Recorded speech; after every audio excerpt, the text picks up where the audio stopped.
আসসালামু আলাইকুম। আপনার ভেনেজুয়েলার প্রেসিডেন্ট মাদুরোকে ডোনাল্ড ট্রাম্প একেবারে তুলে নিয়ে গেছেন না, একদম চ্যাংদোলা করে। তার বেচারা ঘুমাচ্ছিলেন রাতের বেলায় স্ত্রী সহ, সেই সময় তাকে এসে তার স্লিপিং ড্রেস পরা তাকে তুলে নিয়ে গেছে। এবং মাদুরো নিশ্চয়ই আগের রাতে ডিনার করেছেন। এখন ধরেন ডিনারের যদি তার কোনো বিল থেকে থাকে, মানে এটা অতিথি আপ্যায়ন ডিনার যদি হয়ে থাকে, মানে সাধারণত প্রেসিডেন্ট হলে প্রেসিডেন্টের খাবার খরচ তো রাষ্ট্রই যোগান দেয়। তো তারপরে যদি তার ব্যক্তিগত খরচ হয়, ধরেন কোন একটা হোটেল থেকে আনছে, তো এখন তারে তো রাত্রে ঘুমের মধ্যে তুলেই নিয়ে গেল। এই হোটেল বিল কে দিবে? ডোনাল্ড ট্রাম্প দিবে, না আমেরিকায় বৈশা থেকে জেলখানা বৈশা থেকে মাদুরো দিবে? এটা তো সম্ভব না। আর ভেনেজুয়েলার মানুষ যদি তাকে প্রেসিডেন্ট মনে করে থাকে, তাহলে প্রেসিডেন্টের বিল প্রেসিডেন্টের তহবিল থেকে তো পরিশোধ করা হবে। আমাদের বাংলাদেশের শেখ হাসিনা বেচারিরে দুপুরে রান্না খাবারটাও খাইতে দেয়নি। রান্না খাবারটা তো রেডি ছিল, তিনি খাই যেতে পারেননি। তার ভোকা পেটে তাকে বাংলাদেশের সেনাবাহিনী তাকে ইন্ডিয়ায় পাঠিয়েছে, সেখানে গিয়ে তার ভাত খাইতে হয়েছে। এ তো নিশ্চিত যে ইন্ডিয়া এবং ভারতের সেনাবাহিনী মানে পুরা শেখ হাসিনার জানটা সেদিন বাঁচাইছে। ভারতীয় সেনাপ্রধান এবং বাংলাদেশের সেনাপ্রধান তার সার্বক্ষণিক যোগাযোগ ছিল। বাংলাদেশের সেনাবাহিনীর অবশ্যই ক্রেডিট আছে, বাংলাদেশ সেনাবাহিনীও তাকে মানে এই রক্তক্ষয়টা প্রতিরোধ করছে। শেখ হাসিনা তো মেরে ফেলতে চেয়েছিল।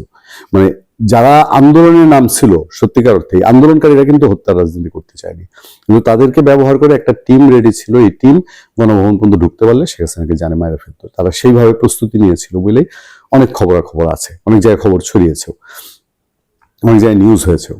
তো এখন এই এই যে উনি এটা খাইতে পারলেন না, চলে গেলেন, তখন শেখ হাসিনা যদি কোনো বিল বকেয়া থেকে থাকে, এটা কে দিবে? দুঃখিত। তো ডাক্তার ইউনূস তার শেখ হাসিনা দিয়ে প্রচন্ড জিত। তিনি এটা প্রতিহিংসার রাজনীতি যে কি ভয়ঙ্কর হইতে পারে এটা তিনি দেখাই দিচ্ছেন। কারণ শেখ হাসিনা ভাতের বিল দিবে না, এটি তো স্বাভাবিক, তাই না? ঘটনাও ঘটছে তাই আনন্দবাজারে, ভারতীয় পত্রিকা আনন্দবাজারে একটা ইন্টারেস্টিং খবর দেখলাম, এবং এই খবরটা বাংলাদেশের প্রথম আলোতেও ছাপা হয়েছে। এবং আনন্দবাজার হেডলাইন করলো, 2.5 কোটির খাবারের বিল বাকি রেখে চলে গিয়েছেন হাসিনা, বকেয়া মেটাতে নারাজ ইউনূসও, ফাঁপড়ে বাংলাদেশের হোটেল। সেই খবরটা মোটামুটি এইরকম। বাংলাদেশের প্রাক্তন প্রধানমন্ত্রী শেখ হাসিনার বাসভবন তথা সরকারি কার্যালয় গণভবনের খাবারের বিল বাবদ এখনো 2.5 কোটি টাকার বাংলাদেশি মুদ্রা বেশি বাকি রয়েছে। সেই বিল গণভবনের কেউ মেটাতে চাইছে না মোহাম্মদ ইউনূসের নেতৃত্বাধীন বর্তমান অন্তর্বর্তী সরকারও। বুঝেন, মানে বাংলাদেশের প্রধানমন্ত্রী বিল বাকি পড়ছে, এখন অন্তর্বর্তী সরকার তো সব রাজ্যের রাজা, এখন যা ইচ্ছা তাই সেই বিল পরিশোধ করবে না। বিপাকে হলো হোটেল ব্যবসায়ী, হোটেলের লোকজন। হোটেল কর্তৃপক্ষের বক্তব্য উল্লেখ করে এমনটাই জানিয়েছে বাংলাদেশের সংবাদ মাধ্যম প্রথম আলো। কাহিনীটা বিস্তারিত একটু শোনেন। হাসিনা প্রধানমন্ত্রী থাকাকালীন গণভবনে খাবার সরবরাহ করত হোটেল অবকাশ। এটা পর্যটনের হোটেল, খাবার ভালো, রান্না ভালো, খাইছি আমি। হ্যাঁ, ওই হোটেল বাংলাদেশের পর্যটন কর্পোরেশনের অধীনে একটি সরকারি প্রতিষ্ঠান। এমনকি বর্তমানে প্রধান উপদেষ্টা ইউনূস যেখানে থাকেন সেই যমুনাতেও এই হোটেল থেকেই খাবার যায়। আমার এটা জব্বর মজা লাগছে। ডক্টর ইউনূস তো শেখ হাসিনার নাম সহ্য করতে পারে না, কিন্তু খায় এক হাড়ির রান্না। মানে আবেশ হোটেল, এই অবকাশ হোটেল যদি আপনার শেখ হাসিনার জন্য যেই পাতিলে রান্না করতো, ইউনূসের জন্য তার নিশ্চয়ই আলাদা পাতিল কেনে নেই। এক পাতিলের রান্নাই দুই জায়গায়, দুই মেরুর দুই শত্রুর, একজনের পেটে আগে গেছে, আরেকজনের পেটে এখন যাচ্ছে। তবে ইন্টারেস্টিং হলো ইউনূস সাহেবের বিলটাও জানা গেছে। দেখেন, বলা হচ্ছে কি যে যমুনাতেও এই হোটেলের থেকে খাবার যায়, অভিযোগ যমুনার খাবারের বিলও বাকি। ইউনূস সাহেব শেখ হাসিনার বিল দিবে না, তার নিজের বিলও বাকি রাখছে। যমুনার বিল বাকি আছে, তবে তার পরিমাণ কম পরিমাণটা কত এটা বলছি আপনাদেরকে। হাসিনার বাসভবনের বকেয়া বাবদ হোটেল অবকাশের এখনো পাওনা 2,54,50,000 টাকা। ইউনূসের বাসভবনে বকেয়া রয়েছে 34,73,73,000 টাকা। আমার একটু প্রশ্ন আছে মনে, আমি জানি না খোঁজ পাবো কিনা, চেষ্টা করলে তো খোঁজ পাবো, চেষ্টা করবো কোনো একটা সময় কারোর সঙ্গে যদি কথা হয়, যে শেখ হাসিনা 2.5 কোটি টাকা খাইছে 17 বছরে, ডক্টর ইউনূস সাহেব 34 লক্ষ টাকা খাইছেন 17 মাসে।